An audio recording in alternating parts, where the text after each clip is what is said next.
High! ভাইফোঁটাতে আমি তো বাড়িতে গেছিলাম। আগে একটা ব্লগ দিয়েছি।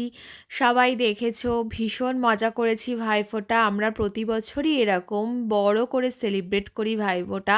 আমাদের কাছে একটা ইমোশান, ভীষণ আনন্দ করি। আর দিনটা খুব ভালোও কেটেছিল। বিয়ের পর প্রথমবার ভাইফোঁটা দিতে গেছি। আনন্দ, মজা সবাই হৈ হুল্লোড় করে কেটেছে আমাদের দিনটা। ভাইফোঁটার পরের দিন আমি আর আমার বর চলে গেছিলাম একটু কাজে। তারপর ওখান থেকে কাজ সেরে একটু সাউথ সিটিতে গেছিলাম একটু খাওয়া দাওয়া করতে আর শপিং করতে।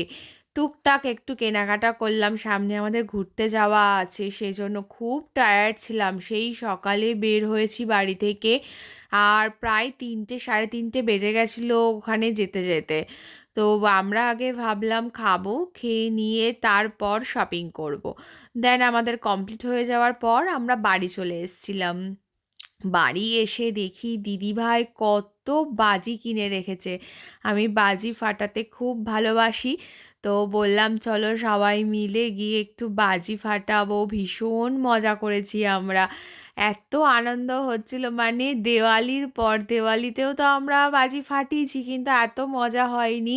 বাড়িতে গিয়ে সবাই মিলে একসঙ্গে আনন্দ করে বাজি ফাটিয়েছি, খুব ভালো লাগছিল। আর এটাই তো বড় পাওয়া, তাই না, যে আমি এত বাজি ফাটাতে ভালোবাসি মনে করে দিদিভাই কিনে রেখেছে, সবাই একসাথে বাজি ফাটিয়েছি। আরে মাঝে মাঝে নিজেকে খুব লাকি মনে হয় যে এরকম একটা ফ্যামিলি পেয়েছি।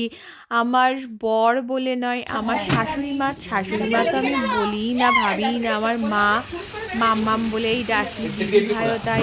খুব ভালো মজা করেছি আমরা।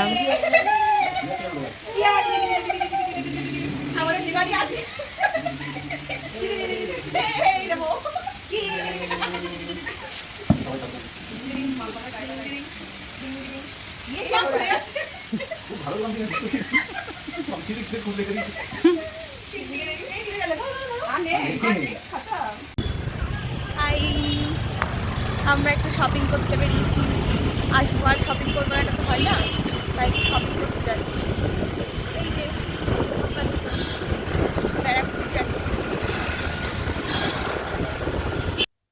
শুনলে, আমরা ব্যারাকপুর যাচ্ছিলাম শপিং করতে। মানে যেদিনকে আর কি দেখলে বাজি ফাটালাম, তার পরের দিনকেই চলে গেছিলাম আমরা বিকেলবেলা একটু শপিং করতে। শপিং না করলে হয়? শপিং করতে গেছিলাম, তারপর মানে আমরা এখানে যে আসবো সব জিনিসপত্র কিনতে গেছিলাম। আর ব্যারাকপুর মানেই তো প্রচণ্ড রাস্তায় জ্যাম সন্ধে হলেই। ফার্স্টে চলে গেছিলাম জুডিওতে। জুডিও থেকে টুকটাক একটু ঘুরতে যাব বলে টুকটাক জিনিস কেনার ছিল, কিনে নিয়ে চলে গেছিলাম আমার বরের অফিসের কয়েকটা জিনিস কেনার ছিল, যেমন ওর সক্স কেনার দরকার ছিল, তারপর টুকটাক জিনিস কেনার ছিল, সেইগুলো কিনতে গেছিলাম চিড়িয়া মোড়ে। সবাই নিশ্চয়ই চেনো চিড়িয়া মোড় কোথায়। তো নতুন করে আর বলার কিছু নেই, ব্যারাকপুরে যারা থাকো। Phuchka, I love phuchka. ফুচকা খেয়ে চলে গেছিলাম বাজার কলকাতা। ফুচকা দেখলেই কেমন মনটা যেন খুশি হয়ে যায়। এখানে তো তেমন পাই না, ওখানে গিয়েই খেতে ইচ্ছা করে ফুচকা, মানে দেখলেই মনে হয় একটু খাবো খাবো। তারপর বাজার কলকাতা থেকে চলে গেছিলাম আমরা স্মার্ট বাজার।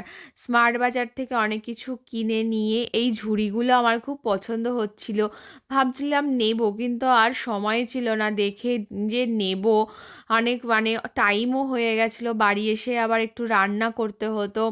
প্রথমবার মাশরুম রান্না করলাম।